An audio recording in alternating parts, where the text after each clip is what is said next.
अस्सलाम वालेकुम नाजरीन, आपका होस्ट आपका दोस्त एहसान आरजू लेट्स सी पाकिस्तान में आपको खुशामदीद कहता हूँ। उम्मीद करता हूँ खैर खैरियत से होंगे। व्लॉग में बढ़ने से पहले आपसे दरख्वास्त है कि मेरे चैनल को सब्सक्राइब करें, वीडियो पसंद आए तो लाइक करें और दोस्तों के साथ शेयर करें। जी हाँ जनाब, आज मेरे इस बहस मुबाहिसे का मौजू इमरान खान का इस्लामाबाद का जो धरना है वो है। और अभी मैं सुबह सुबह सवेरे गया था, बेटे को यूनिवर्सिटी ड्रॉप करना था और दोपहर को बेटी का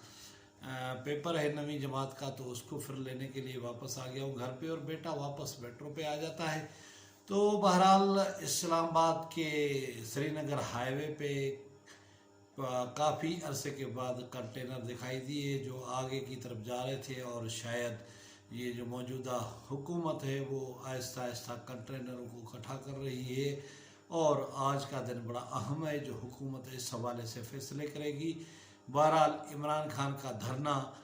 एक तो इस्लामाबाद के शहरियों के हुकूक के ऊपर डाका है, दूसरा जो तालिब इल्म है 9वीं जमात के 10वीं जमात के इम्तहानात आनगोइंग है और 11वीं 12वीं के इम्तहानात शेड्यूल्ड हैं। और उसके अलावा जितनी इस्लामाबाद में पब्लिक सेक्टर या गवर्नमेंट की यूनिवर्सिटियाँ हैं उनका सेमेस्टर के फाइनल एग्ज़ाम जून में होने वाले हैं, यानी 7 जून ऑनवर्ड जो है ना वो भी शेड्यूल्ड है। और मौजूदा ये जो लॉन्ग मार्च है या इमरान खान का जो धरना है ये बुरी तरह तालीमी निज़ाम को न सिर्फ मुतासर करेगा लेकिन इस्लामाबाद के शहरियों की जो हुकूक हैं उनकी जो रोज़मर्रा की ज़िंदगी है उसको भी मुतासर करेगा। और मैं तो और भी एस्पेक्ट हैं, जिस बंदे से बोलो जितने बंदे हैं इतनी बातें हैं और कोई किस तरह की बात कर रहा है कोई किस तरह की बात कर रहा है। लेकिन पहली बार 71 का जो साना हुआ था, पाकिस्तान 2 लख्त हुआ था, उसके बाद मुझे जो है ना मुल्की सतह पे एक ऐसा भंवर दिखाई देता है जिससे मुल्क की सालमियत को और मुल्क की जो सॉवरेनिटी को ख़तरा है। और न जाने क्यों इमरान खान जब ये काल की यानी मार्च की काल के देने के लिए प्रेस कॉन्फ्रेंस कर रहा था तो उसमें एक काल आई थी जो शाह महमूद कुरैशी ने अटेंड की थी। मेरा जहाँ तक अपना नज़रिया है या एक दो दोस्तों के साथ मेरी गुफ्तगू हुई, उन्होंने कहा था कि ये काल भी इस तरह की काल है जिस तरह इमरान खान रेडियो पे आकर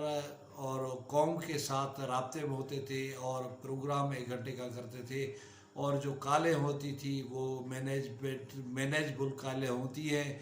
और इसी तरह ये भी काल जाली काल थी और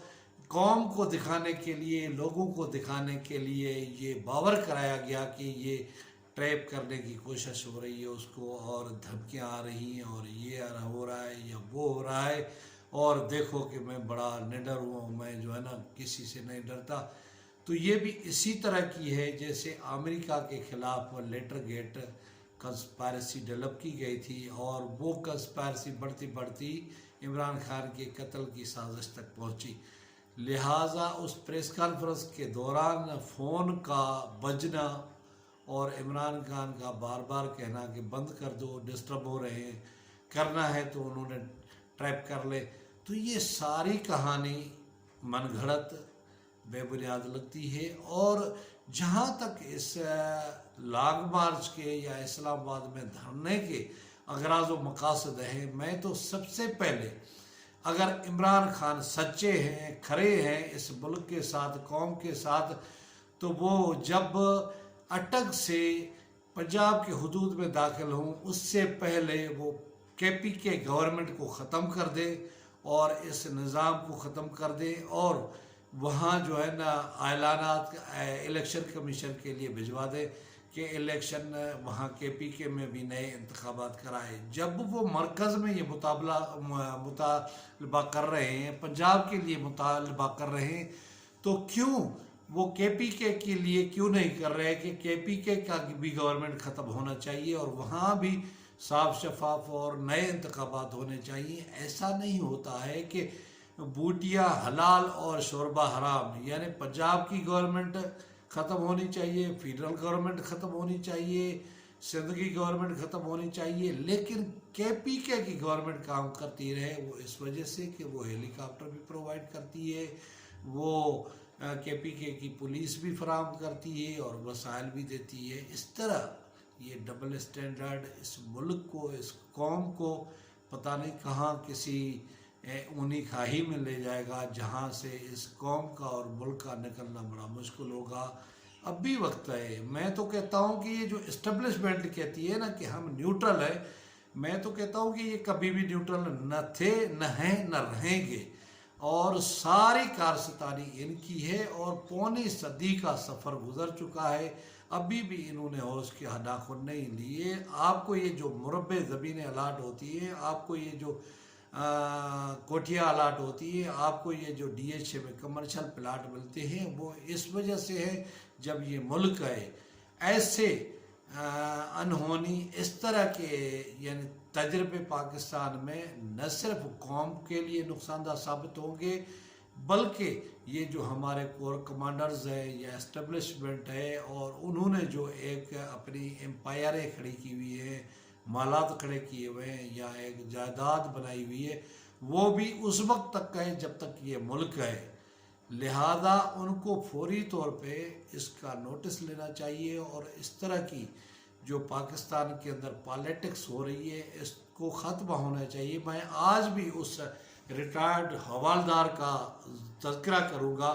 जिसने बड़े दर्दमंद पाकिस्तानी की हैसियत से ये कहा था कि हमारे मुल्क के अंदर जो कुछ हो रहा है उसकी ज़िम्मेदार इस्टेब्लिशमेंट है, पाक फौज है, और वो अगर आंखें बंद न करें तो किसी के भाई लाल को इजाज़त नहीं होगी कि वो मुल्क को अपनी ख्वाहिशात के ताबे बना ले। क्या ये कायदे आज़म का पाकिस्तान है कि आए दिन पाकिस्तान के अंदर धरने होते रहे, लॉन्ग मार्च होते रहे? अगर जो इक़्तिदार में है तो वो ठीक है, अगर इक़्तिदार से बाहर निकलता है तो वो लॉन्ग मार्च और जलसों और जुलूसों का डंडोरा पीटा शुरू कर देता है। क्या ये जो इस्लामाबाद के 25 लाख शहरी है, पिंडी के जो 30 लाख शहरी है, इन्होंने ठिका उठाया हुआ है कि साल के अंदर कई बार यहाँ मार्च आते हैं, यहाँ धरने आते हैं, यहाँ एहतजाजी काल होती है, इनकी ज़िंदगी डिस्टर्ब होती है, इनके बच्चों की तालीम मुतासर होती है, और न सिर्फ ये डिस्टर्ब होती है, पूरा मुल्क डिस्टर्ब होता है। अब श्रीनगर हाईवे को जाम करना, D चौक के ऊपर धरना देना, रेड जोन में दाखिल होना, और उस हालात में जब पाकिस्तान एक ऐसे खिते में वाक़ है जहाँ दहशतगर्दी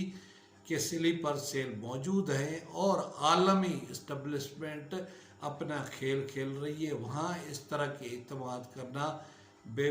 बेवकूफ़ी से कम नहीं है। लिहाजा हमारी इस्टेब्लिशमेंट को गुजारिश है और अवाम, संजीदा अवाम को गुजारिश है कि वो इसका नोटिस ले, इस पे गौर करें और इस तरह के आए रोज़ के एहतजाजी धरने, लॉन्ग मार्च जो न सिर्फ मुल्क की चूल्हे हिला रहे हैं बल्कि मुल्क में जो इत्तेहाद, यगानगत और एक सॉवरेनिटी का माहौल है उसको न सिर्फ आहिस्ता आहिस्ता मिसबार कर रहे हैं, लेकिन ये जो सियासी तनाव है इसने ख़ानदानों को और पाकिस्तान की इकाइयों को लड़ाने की तरफ राह अख्तियार कर ली है। लिहाजा मौजूदा इस्टेब्लिशमेंट को चाहिए कि वे फुल फॉर्म कोई ऐसा फैसला करे कि ये जो तसादम की तरफ बढ़ते हुए कदम है पाकिस्तान की सियासत के, लोगों के, वो ख़त्म हो जाएं और सिलसिला खैर खूबी के साथ आगे बढ़ना चाहिए। लिहाजा ये हर जी शोर पाकिस्तानी का मुतालबा है कि पाकिस्तान के अंदर